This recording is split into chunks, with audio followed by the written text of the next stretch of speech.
terribly excited about going to see the Titanic. How excited they were. They're amazing father and son. When he then held his son for the first time, I just knew these two belonged together. His expression was like that he found a long-lost companion. In this spirit, these two best friends, because that's what they were, from excitement to shock to hope and finally to despair and grief.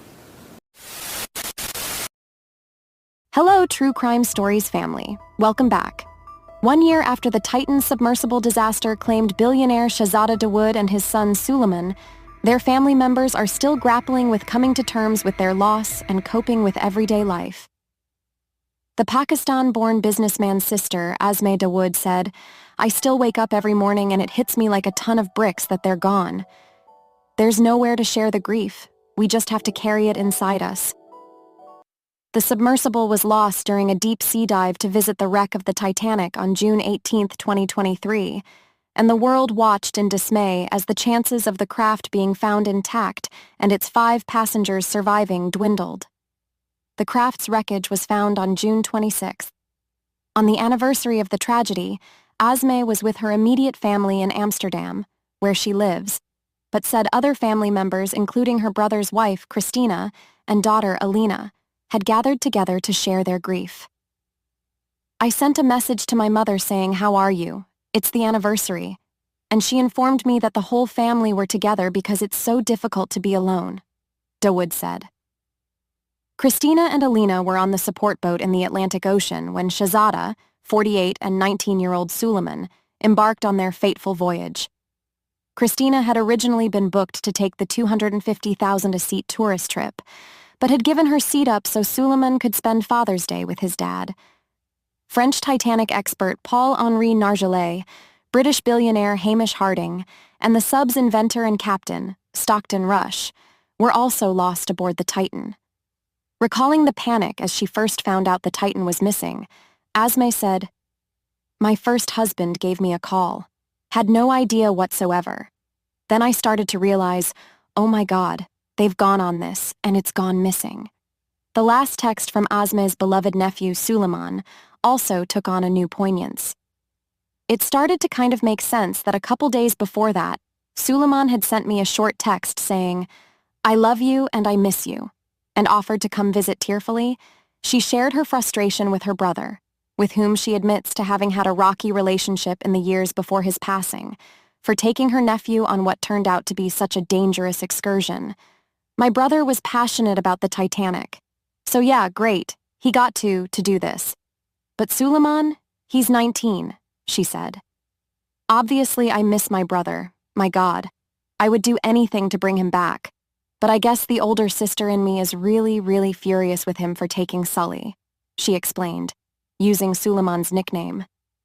Suleman and Azmeh's son, Lehan, were inseparable and played video games together until right before he left for the trip. Lehan found it very hard to take a recent boat trip in Greek waters to an island, which resulted in him having a seizure. Because he was very close to Suleman, I think for a few moments he tapped into the fear that he must have felt. He just curled up on the floor of the boat and we were holding him in place and he was just shaking, because it was just too close. It was just too close to the terror that we all know that Suleman must have held. After the incident, it was found that the 22-foot Titan suffered from serious design flaws and wasn't able to cope with the pressure 20,000 feet below the surface, as Rush had assured his passengers. Azmeh says she'll never forgive Rush, noting the sad irony that he and his passengers perished visiting a shipwreck. It was just kind of pretty much just like Titanic, wasn't it? It was hubris or arrogance beyond measure. Compared to the ocean is a natural force. It's breathtaking. To have assumed we can take it on. I personally don't get why someone would raise so much money to visit what is in essence a mass gravesite. It should be left alone. It should be respected. It's not tourism, it's voyeurism. Do you agree? Let us know in the comments. The accident also amplified existing rifts within her family, with Azmeh admitting she was not told about the funerals and has been cut off by Christina. We've had a lack of rituals and grieving opportunities. We were told we're not family. Azmeh added she has written poetry as a way to cope with the pain of her loss and has a book, In the Wake of the Titans, being published at the end of the month. In the ocean southeast of Newfoundland. All 5 people on board were killed. Today, the Transportation Safety Board released a report on submersibles like it operating in Canadian waters. The TSB found that some are registered in Canada or another country, and some are not registered at all. Officials with the Safety Board have written to Transport Canada, citing concerns that some vessels haven't been subject to proper oversight and requested, quote, follow-up action from the federal government. My next guest is calling for Transport Canada to have greater jurisdiction over these expeditions. Mervyn Wiseman is a former search and rescue coordinator for the Canadian Coast Guard. He joins me tonight from North Harbour, Newfoundland and Labrador. Thanks for being here. Oh, you're welcome. Thank you for inviting me. Well, what's your reaction to what the TSB is saying? Well, look, the issue of jurisdiction, I think, has dominated this conversation for a long time. I'm not sure that we're chasing the right horse there. I mean, it's for me. I think the jurisdictional issues, while there, yes, is really should not be the predominant factor here. Look, we lost 5 people, and there's issues of standards, issues of safety with regard to search and rescue. The very poor, if any, search and rescue contingency plan at all during this event. And I think these are 2 main components that we need to address. And yes, indeed, we certainly need the issue of jurisdiction in terms of having the authority to implement the right measures to prevent it from happening again. Well, I mean, I was there when this all happened in the days following, and it seems odd to me that, now this conversation about jurisdiction is happening. This is a year later. Does it seem odd to you? Yeah, it certainly does, for sure. And the time lapse as well. I think there was an expectation. I know it was my expectation. I think the public expectation that there would have been a lot of study, a lot of investigation, a lot of public consultation up to this point. It was promised that during the winter. I've had measures. I've had legal counsel. I've had taken measures to find out, what the formal terms of reference is. So far, I haven't gotten it. I do understand that the Transport the Safety Board here in Canada has jurisdiction over the Polar Prince, which is a Canadian registered vessel that was in charge and executing the search and rescue operation, and also executing really the entire operation, the dive and so on and so forth. So they'll be focusing on the search and rescue piece, among other things, but it's the lead agency, which of course is the United States Maritime Board of Investigation, MSI, that really is the lead. We'll be looking at, I guess, the standards and so on, as well as the jurisdiction. But, the issue of jurisdiction has been around for a long time with all maritime activity. And we have a lot of convention. We have a lot of bilateral and trilateral agreements through the International Maritime Organization, IMO, where, a lot of the collaboration that's needed for implementation of rules and regulations are there already. So, let's get on with it and let's flesh that out and let's talk about it through an inquiry. I see a lot of kicking the can and shuffling of feet here, probably because they're not simply sure how it should be handled. So we know that Titan was not registered in Canada, yet the mission sailed from St. John's. Who should have been responsible for regulating and inspecting the submersible? It is the state, the country in which it is registered. The submersible sailed from here. My understanding was that the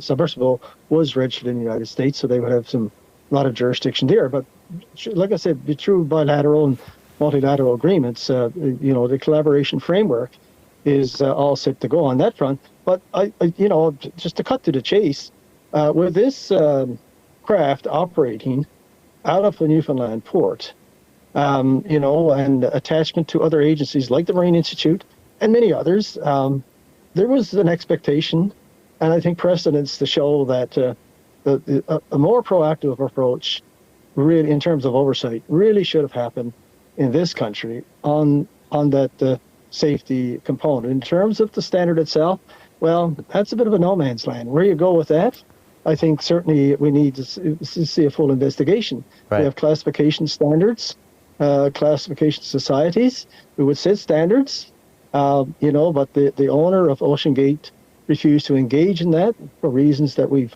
heard a lot about, the material that was being used and so on in the semi-submersible. We'll see where we go. But many other craft of this nature has been certified, and so it's not as if we're breaking new ground here. This has already been done, So what would you like to see happen in the immediate? So if something like this happens again, there won't be this confusion. Well, look, hey, talk about things happening again. We have a couple of billionaires south of the border who's already engaging in the last couple of weeks about doing another dive. Seriously, don't understand how that kind of a dialogue can go forward intelligently without having some good recommendations with regard to how the safety standards should be applied.